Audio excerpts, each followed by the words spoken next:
Bienvenidos jóvenes aún, les saluda el abuelo Richie en este su programa Cinema Histórico, un programa hermano, como ustedes saben, de los abuelos y transmitido en el canal Geeks Latam para todos ustedes. En este nuevo episodio vamos a conversar sobre una obra cinematográfica que vino a cambiar en su momento las películas de época y se convirtió en todo un clásico del cine. Estoy hablando de Corazón Valiente. Les recuerdo seguirnos en todas nuestras plataformas, en todas nuestras redes para poder continuar con este proyecto y los demás que tiene pues Geeks Latam y los abuelos. Asimismo, por favor, déjennos sus likes y sus comentarios que siempre son bien recibidos y nos encantan para poder hacer más grande este programa. Sin más demora, iniciamos con este Cinema Histórico.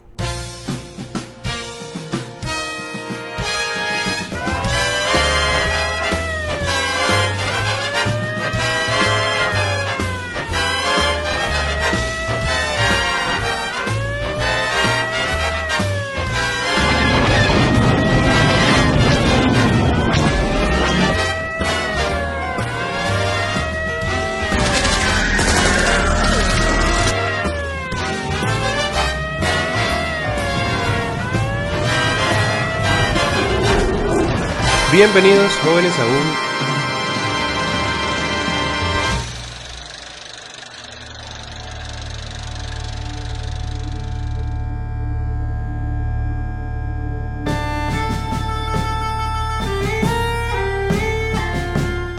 Corazón Valiente es una película de 1995, producida y dirigida por el afamado actor Mel Gibson, del cual después vamos a hablar de otras de sus películas en este programa.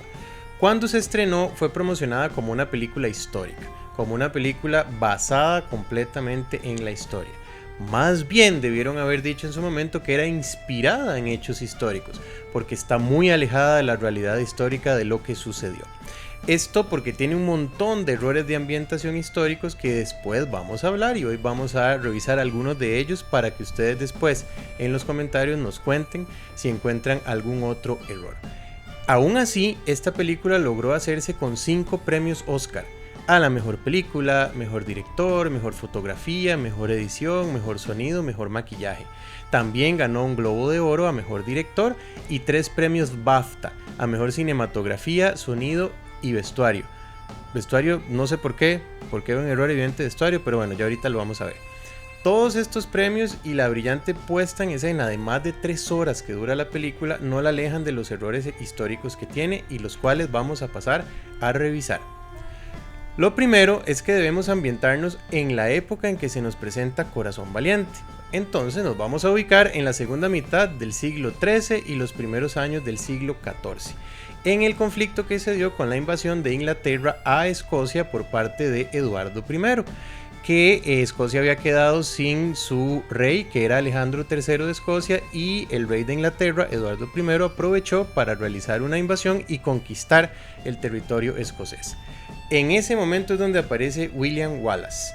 Este es un escocés de ascendencia galesa, dirigió la defensa de su territorio, fue nombrado en algún momento como el defensor de Escocia contra esta rebelión y conquista inglesa, se convirtió en un estandarte de las victorias escocesas, tuvo una victoria importantísima, súper famosa en un puente que después ya ahorita veremos qué pasa con esa victoria en la película, y fue un símbolo de libertad ya que dio su vida por la defensa de sus tierras. Esto es importante. La forma en que fue ejecutado Wallace luego de su captura en el año 1305 por parte de la traición a Inglaterra fue considerada como una advertencia de los ingleses contra la rebelión escocesa y contra cualquiera que quisiera rebelarse ante la monarquía.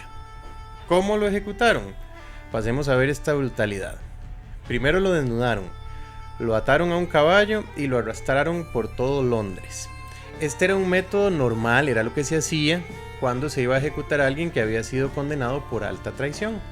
Fue ahorcado, pero a una altura no tan alta para que no se le quebrara el cuello, y antes de que muriera ahogado por la asfixia del ahorcamiento, lo bajan, le cortan sus órganos genitales, le sacan completamente sus intestinos y queman sus intestinos frente a él antes de que lo decapiten, y ya definitivamente muere Wallace. Una vez que muere, su cuerpo es desmembrado. la cabeza la ponen en una pica frente y encima del puente de Londres como una advertencia para todas las personas que no se metan con Inglaterra. Y sus miembros fueron separados. Fueron enviados a 4 puntos distintos a lo largo de todo el territorio de Inglaterra y Gran Bretaña. Un brazo fue enviado a un lugar, otro brazo a otro, un pie a otro y un pie a otro. ¿Para qué? Para que todo mundo supiera en el territorio de Gran Bretaña que no había que meterse con el rey. En 1956, ya muchos siglos después de esta ejecución y de lo que pasó en su momento en Escocia, en el hospital de San Bartolomeo, cerca del lugar a donde fue ejecutado William Wallace, pusieron una placa con un par de frases importantes y que reflejan realmente quién fue William Wallace en su vida. Una de estas frases está en latín y lo que significa es: hijo, esta es la verdad, la libertad es lo mejor, nunca vivas tu vida como un esclavo. Y otra frase que está en gaélico antiguo que indica en español muerte y victoria, siendo este un antiguo grito de la batalla escocesa. Ya habiendo analizado un poco cómo murió y quién fue William Wallace, vamos a pasar a los errores históricos más evidentes. Todos conocemos o tenemos en la cabeza esa imagen de William Wallace con aquella espada gigante, que la espada sí realmente medía más de 1,5 metros, y con William Wallace con la cara pintada de azul, gritando frente a su ejército y después, antes de morir, gritando libertad. Pero bueno, vamos a ver qué pasa en la película y cuáles errores existen. Cuando lo llevan a la ejecución, el primer error que vamos a ver, cuando lo están llevando para ser ejecutados, le tiran tomates. Los tomates no estaban en Gran Bretaña, no existían en esa época en Gran Bretaña, sino que llegaron hasta Europa hasta el siglo XVI, por lo que probablemente había un viajero en el tiempo que le tiró un tomate a Wallace, porque realmente en ese momento no pudo haber nadie tirado un tomate al escocés que iba a ser ejecutado. Todos sabemos que son los kilts, que son esas enaguas escocesas, es parte de su tradición, de su vida como tal, y en la película se nos reflejan un montón, porque todos los personajes, incluido William Wallace, sale con un kilt. El problema es que estos no se inventaron sino hasta el siglo XVI, más de 200 años después de los sucesos que se nos presentan en la película. También se nos presentan a los personajes montados a caballo con el kilt puesto, y esto, además de que no era práctico, nunca sucedió, porque cuando montaban a caballo o cuando montan a caballo no usan esta falda. Es evidente, debajo de la falda no hay ropa interior. Móntese usted en un caballo sin ropa interior con una enagua, yo creo que no es cómodo. Ahora, cuando se da la película, nosotros tenemos esa imagen de William Wallace con la cara azul, con la cara pintada de azul y con un espacio sin pintura. Obviamente hace alusión de alguna u otra forma a Escocia, y hace alusión a cómo los escoceses se pintaban la cara para ahuyentar a los romanos antes de lo que sucede en la película, muchos siglos antes. Pero esto en el momento de William Wallace nunca existió. Entonces esta pintura azul que se refleja en el rostro de William Wallace y que todos tenemos en la imaginación, porque es lo que vemos, o lo que, si cerramos los ojos y nos imaginamos Corazón Valiente, vemos esa imagen, nunca pudo haber sido cierto en esa época y en una realidad histórica que no se nos pintó como debía ser. Otro error: se nos presenta un romance entre William Wallace y Isabel, que era la prometida de Eduardo II, del hijo del rey, de Eduardo I. Es un romance que nace obviamente luego de que la esposa de William Wallace muere al principio de la película. Ya vamos a hablar un poquito de eso, pero en realidad esto nunca pudo existir, y de alguna u otra forma hasta se nos dice que está embarazada Isabel de William Wallace. Esto nunca pudo pasar, porque en realidad en la época en que William Wallace tuvo la rebelión y la defensa de Escocia, era una niña. Cuando Wallace murió era una niña, así que nunca pudo suceder como la película nos lo refleja. Hay dos situaciones importantes bélicas de estrategia militar que se reflejan en la película, que tampoco son como sucedieron en la realidad. El primero es el saqueo de la ciudad de York, que es una fantasía como nos lo presenta la película y nunca pudo haber sucedido así. Y el otro es la batalla de Stirling. La batalla de Stirling es tal vez la batalla más famosa que tuvo William Wallace en su vida. Es donde expulsa al ejército inglés momentáneamente y detiene una invasión de más de 10.000 ingleses. Y ellos eran aproximadamente 2.300. ¿Qué pasa? La batalla de Stirling se da en un puente, en el puente de Stirling. Ese puente tenía una particularidad, era un puente angosto. Entonces los ingleses tenían que pasar de 3 en 3 a lo ancho, como mucho de 3 en 3. Y ahí los fueron eliminando los escoceses.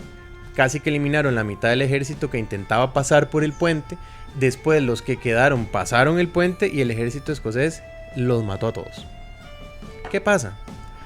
En la película se refleja la batalla de Stirling, la más famosa. Pero a la batalla le falta algo esencial. La batalla no tiene puente. Entonces se nos presenta en una película de ficción la batalla del puente de Stirling sin el puente de Stirling. Algo impensable y que no debió haber sido así. Si hubieran reflejado el puente hubiera sido más fácil de entender por qué los escoceses ganaron con menos hombres de los que tenían los ingleses. Se nos cuenta también en la película que el papá de William Wallace es asesinado por los ingleses.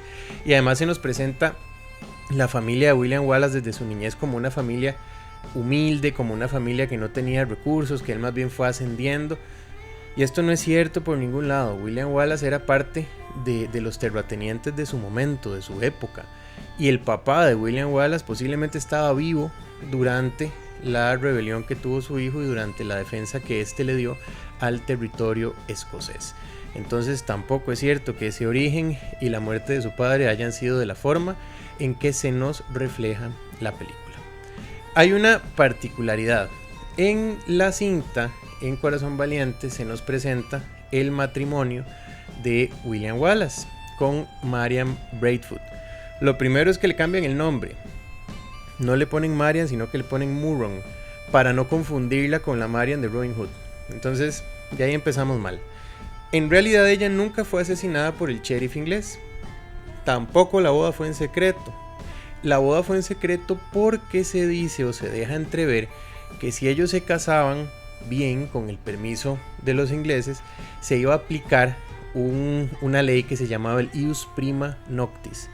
Esto era un derecho que tenían los señores feudales de Europa o en la época del feudalismo, en los cuales tenían el derecho de pasar la primera noche de bodas con la mujer que se casaba y obviamente su esposo no pasaba esta noche de bodas con ellas. Prácticamente era un sistema de explotación y violación sexual hacia las mujeres.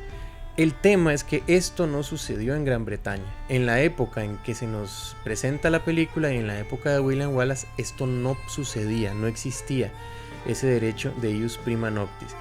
Entonces esa ambientación o esa situación de decir que se casaron en secreto para que esto no sucediera, no fue cierto. Ellos se casaron normal, tuvieron una vida pues matrimonial normal e incluso su esposa tuvo que haber muerto o murió antes de que William Wallace empezara con la rebelión y con la lucha contra los ingleses. Así que tampoco es cierto el tema de que su esposa muere por un sheriff inglés después de casarse y por evitar el derecho de pernada o ius prima noctis. Hablemos un poquito más de la vestimenta y el armamento. Se nos presentan vestimentas que no son las correctas, como lo hablamos al principio de los kilts. También se nos presentan armas como martillos afilados o muy puntiagudos que no existían en la época. En realidad lo único que sí se refleja bien es el tema de la espada de William Wallace, que sí pues se hace una representación básicamente exacta de cómo era su espada. No se parece a esta, no se preocupen, es mucho más grande porque medía más de 1,5 metros de largo. Y hay algo muy particular. En la película se le pide a William Wallace que le dé un beso al símbolo del rey y lo presentan como una rosa.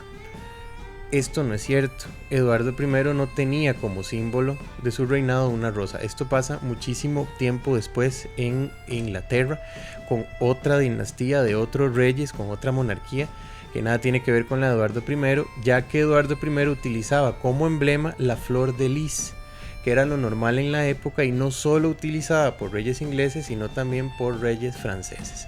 Entonces el emblema que presentan de Eduardo I no es el correcto. La muerte del rey Eduardo I. En la película, todos nos acordamos que cuando están desmembrando a William Wallace, cuando le están más bien sacando sus intestinos, no desmembrando porque todavía no había muerto, está agonizando el rey. Y el rey muere cuando escucha el grito de libertad que hace William Wallace antes de morir. Es una escena poética, magnífica, cinematográficamente muy bien hecha, pero totalmente falsa. ¿Por qué? Lo primero es que el grito de libertad nunca existió. Ese grito que él hace antes de fallecer, su último aliento para expresar y gritar esa palabra tan fuerte que es libertad, no sucedió así. Es más, nadie sabe cuáles fueron las últimas palabras de William Wallace. Y posiblemente si le están sacando los intestinos para quemárselos enfrente de él antes de morir, después de haber sido medio ahorcado, no creo que haya gritado libertad. Y tampoco es cierto que el rey Eduardo I haya muerto en ese momento. El rey Eduardo I muere como 2 años después, en otra invasión de Inglaterra a Escocia. Entonces no tiene nada que ver, o las muertes no se producen simultáneamente. Lo que sí es cierto es que el reinado del hijo de Eduardo I, Eduardo II, fue un reinado pésimo. Y al hijo de Eduardo I sí se le refleja de una manera correcta en la película como un heredero al trono que era débil. Realmente su reinado pues fue pésimo para Inglaterra. Si nos damos cuenta entonces, esta película está llena, pero llena de errores. No es una película histórica, es una película que toma hechos históricos para lograr una muy buena ficción. Estamos hablando de más de 3 horas donde todos estamos súper pendientes de qué es lo que va a pasar, pero realmente no es que va a pasar porque en la historia pasó así, sino es porque en la película nos lo cuentan de esa forma. Así termina un episodio más de Cinema Histórico con Corazón Valiente. Esta película, como les digo, tiene muchísimas referencias históricas, pero no deja de ser un drama romántico que toma una parte de la historia escocesa para crear una obra imperdible del cine. Me despido como siempre de ustedes recordándoles que disfrutemos del cine, pero recordemos que la historia es el conocimiento de los hechos, no de la ficción. Que descansen.